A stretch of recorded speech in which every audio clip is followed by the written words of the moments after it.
At issue tonight, Trump's trade war. Donald Trump says he will not bend on steel and aluminum tariffs. We've been ripped off for years, and we're not going to be ripped off anymore. No, I'm not going to bend at all, aluminum or steel. Canadian officials are meeting with the Commerce Secretary. Howard Lutnick has been critical of Canada's response. What does Canada do? They put a tariff on sports equipment. I mean, really, this is just, it's tone deaf. So what does this meeting mean for trade tensions between the U.S. and Canada? Can cooler heads prevail?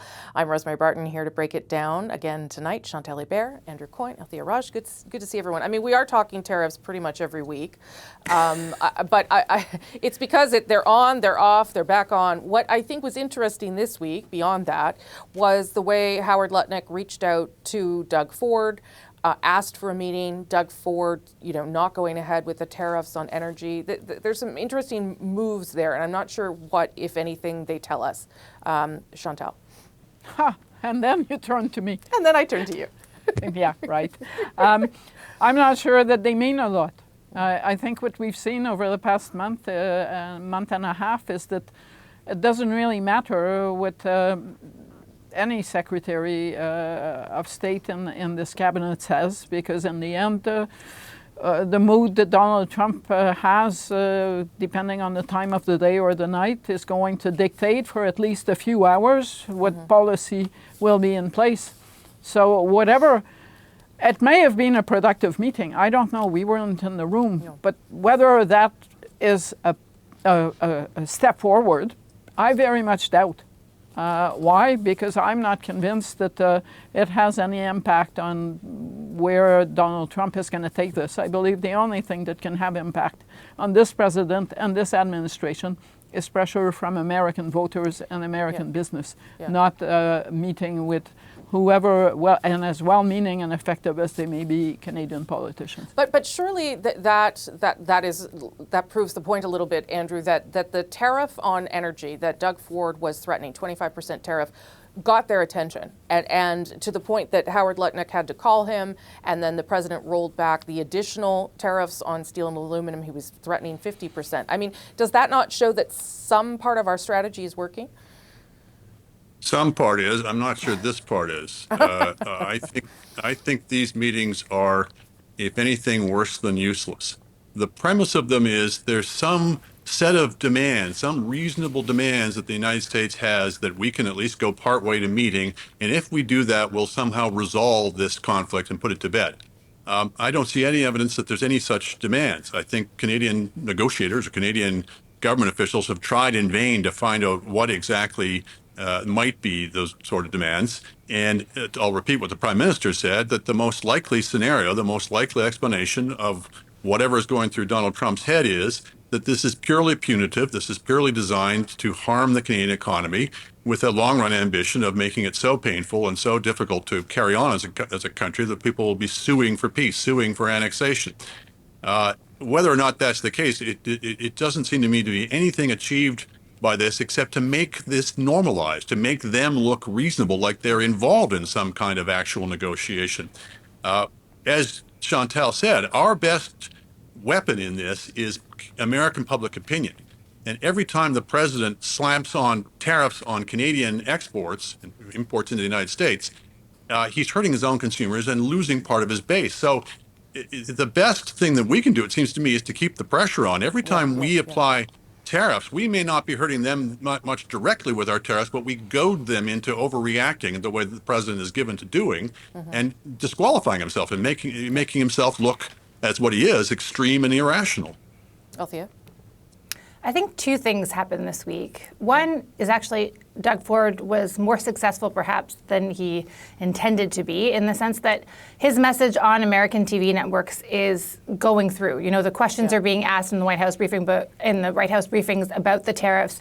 Fox News is talking about tariffs. Real people are Googling what are tariffs and how does it impact me. Like it has creeped into everyday life of Americans, and they're worried about price going up. And his threat of cutting off the power got everybody scared. And the impact was that the White House panicked and decided to charge its own citizens for more. And then the kind of off-ramp that Howard Lutnick negotiated with Canada got Canada to ease, but it didn't help. It saved American pain. It didn't help Canadians. No, right, but the right. background of that is actually, it feels like Doug Ford was freelancing on his own. And in that call with the Council of the Federation, he was told, like, you can't just do this because you're escalating a trade war that will affect the rest of us. So if we want to escalate, I think the message from this week was we need to be united and sing from the same songbook. And we can't make big moves without everybody being on board. Yeah, and that's probably why Doug Ford today was saying things like, I'm speaking for myself. I'm not speaking for anybody else, because other premiers sure didn't like that. Chantal? Yes, but Doug Ford is the leading premier in this battle. Why? Not just because he's comfortable with a four-year majority government that he's leading, but also because he leads the country's biggest economic engine. If a smaller province tried to do what he did, it would hardly get any attention in Washington. So he is part and parcel of the federal government's strategy. I'm assuming that the time that Mark Carney spent with Premier Ford, more time than he has spent to date, as far as I can tell, with any premier, and the fact that that relationship with Finance Minister Dominique Leblanc and the Ontario Premier is so strong, also means that the federal government is not being blindsided every step of the way by Ontario. No, I would suggest that Doug Ford is a convenient bad cop in these negotiations. Andrew, last word to you, then I'm going to take a break. You just took the words right out of my mouth. Shoot. I'm generally in favor of premiers singing from the same hymn book, ideally the federal hymn book and these things, and on the assumption that this is coordinated, and you can't always assume that with Doug Ford. But yeah, the having this kind of loose cannon, if you will, and the Fed saying, look, we're not doing this. This is the Premier of Ontario doing this, and you know what loose cannon he is. It does have some effectiveness. At issue, Mark Carney's cabinet. The next Prime Minister is opting for a leaner cabinet focused on the trade war. Some ministers will be out, while others will see their roles change. Mark Carney will be sworn in tomorrow as our new Prime Minister, and it will be his prerogative to tell us who will be part of his next cabinet. What will the Carney cabinet tell us about his approach, and who will stay to take on Trump? Let's bring everyone back. Chantal, Andrew, and Althea.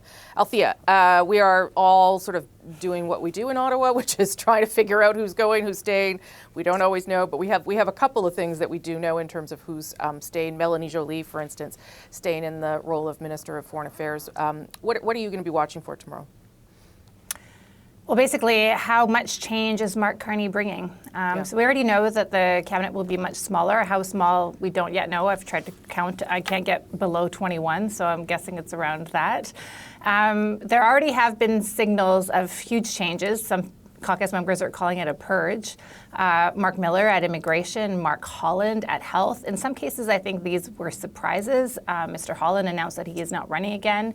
Diane Le Boutillier, Fisheries Minister out in Gaspé, is gone. So is the Quebec Lieutenant of Justin Trudeau and a Quebec City Area Minister, Jean-Yves Duclos. In terms of the new people, well, I don't know about you, Rosie, but I've called a bunch of people today who are not answering their phones, who normally respond. So they're being good soldiers and not calling back, and probably on their way to Ottawa tomorrow. So there's a lot of new faces, some promotions, I suspect. I should say that. And then I think it's, how Mr. Carney positions himself in terms of what the message he wants to send. Mr. Trudeau did that with renaming ministries. Environment and climate change, for example, he had changed. The Indigenous Services portfolio he changed. Is he going to create new ministries that we don't have names yet to refocus our attention? It was interesting, I will note, that they shuffled Stephen Guilbeault out of the Environment and Climate Change portfolio. Apparently he's still in cabinet. But he is a lightning rod out west on the carbon tax issue, on the pipeline issue. And so removing him, I think, sends a strong signal. The fact that he remains in cabinet, though, is an olive branch, I think, to Quebecers. there's going to be a lot of, from what we understand, consolidating of ministries in order to get down to those numbers that, Only way that you can do Althea it. is Yeah. talking about. Yeah. So you're going to, like, this is kind of the first test for Mr. Carney on a bunch of fronts, Chantal, because you're going to upset some people. The way that they seem to be selling it is to say, well, this is just the cabinet for now, to get us, into the election and through the election so we can deal with other things going forward. But tell me what you're watching for on that front in terms of how he manages people and their expectations. Well, for one, if you're going to cut the cabinet down to about 20, everybody's going to have a real job. I don't think you need to invent new portfolios. You have to consolidate what's around the table. Second, I think the most important thing to watch for is whether those frontline ministers who are dealing with the Canada-U.S. file on a daily basis are staying in place, starting with Finance Minister Dominique Leblanc. Because what you do not need is, at the beginning of an election campaign, people who are kind of on a learning curve in these portfolios. Yeah. We've seen it this week. Stuff will happen that will require responses, government responses, between now and whenever the campaign ends in 6 or 7 weeks.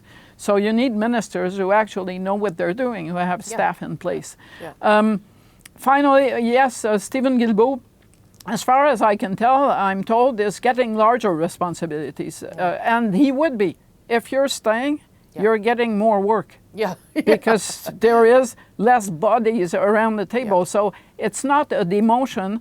And actually, the places where you send people who are demoted, as in, the shelf watching ministry, those won't exist in this smaller cabinet. Yeah. The impression they're trying to send is not that they're saving money. It's that this is a war cabinet, like a unity cabinet if the referendum had resulted in a defeat for federalism.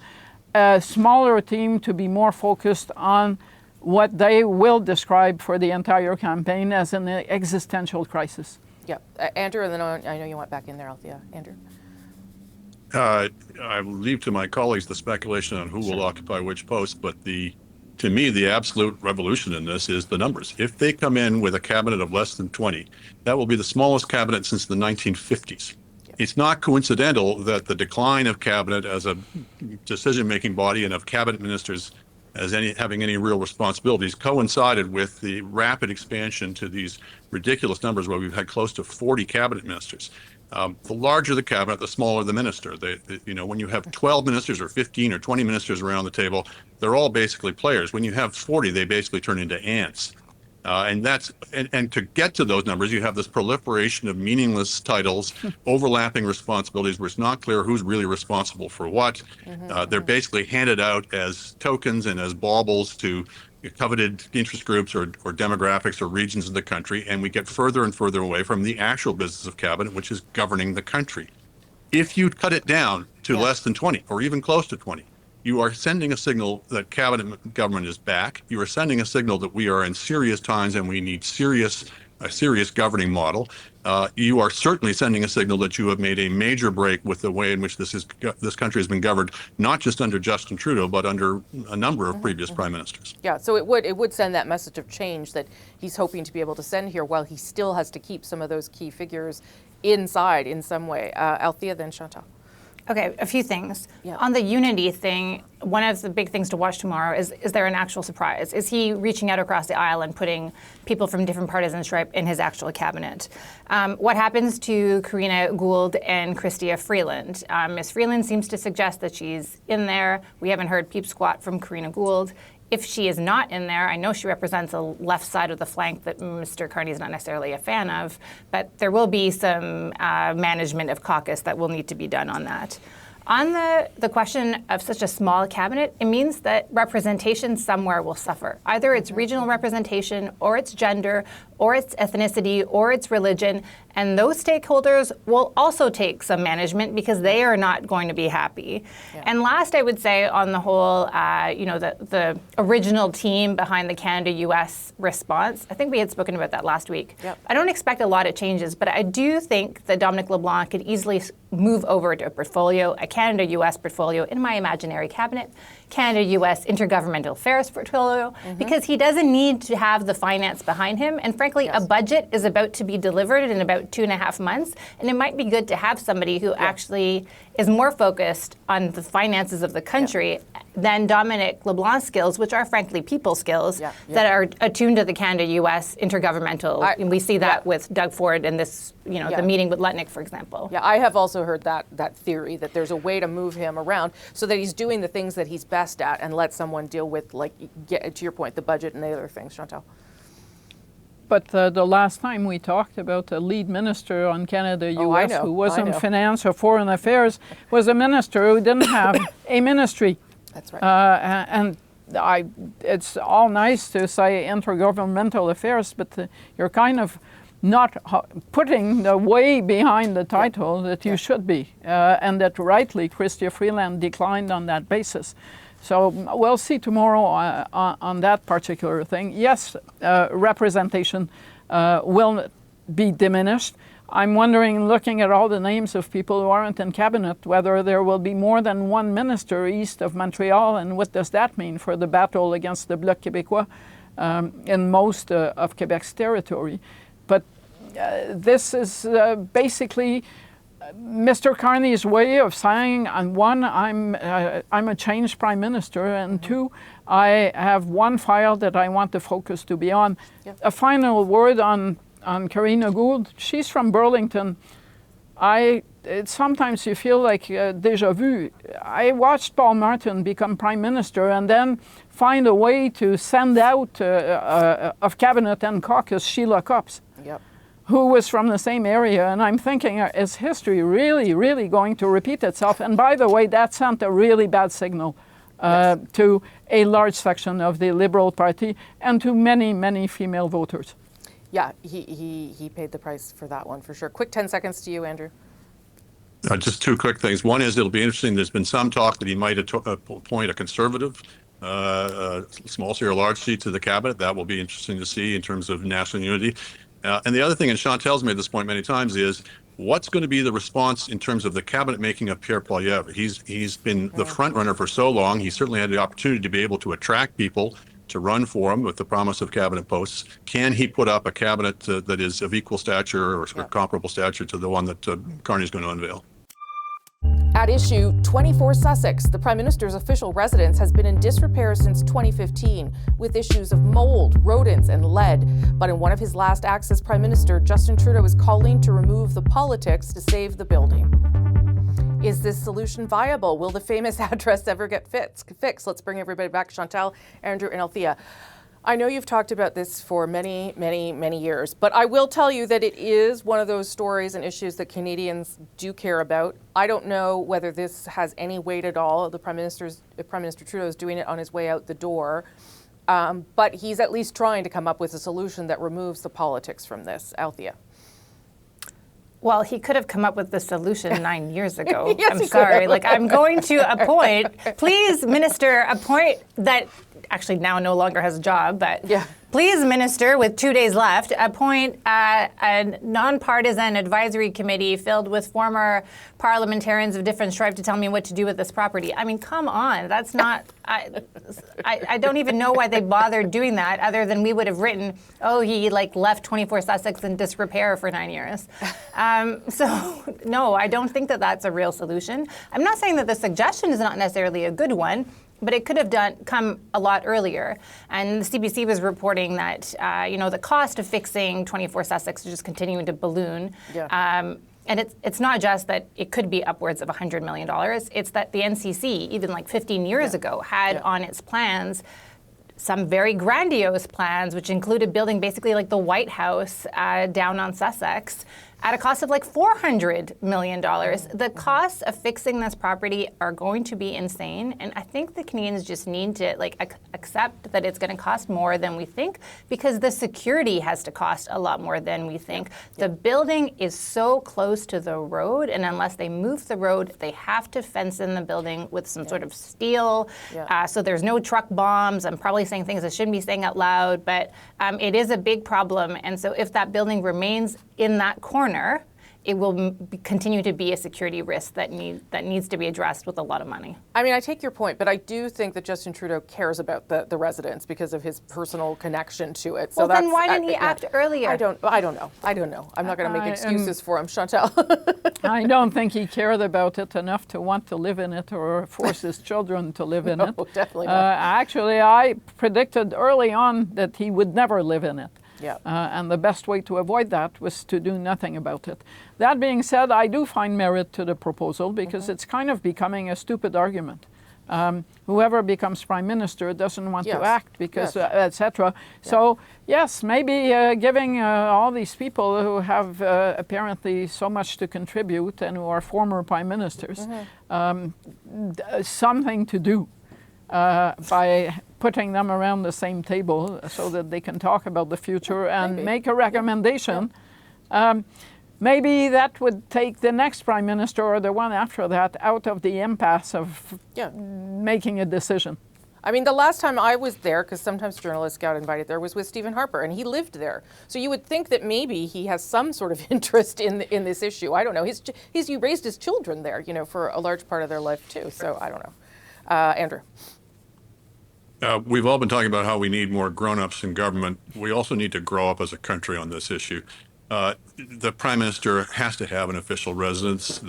Then it has to be functional and it has to be secure. It doesn't have to be palatial or impressive or grand. In fact, I like the idea of its appearance being modest. But even just a functional, secure building, the logic of these things, the inevitable of these things is going to cost a lot of money. We need to bite the bullet and get it done, for God's sakes. See, you all had things to say, even though you have talked about it 5 million times in your lives. Thank you very much for that. I'm going to see some of you on Friday to talk about the cabinet shuffle. I'll see the rest of you next week. Thank you. That is At Issue for this week. I'm Rosemary Barton. Thank you so much for watching.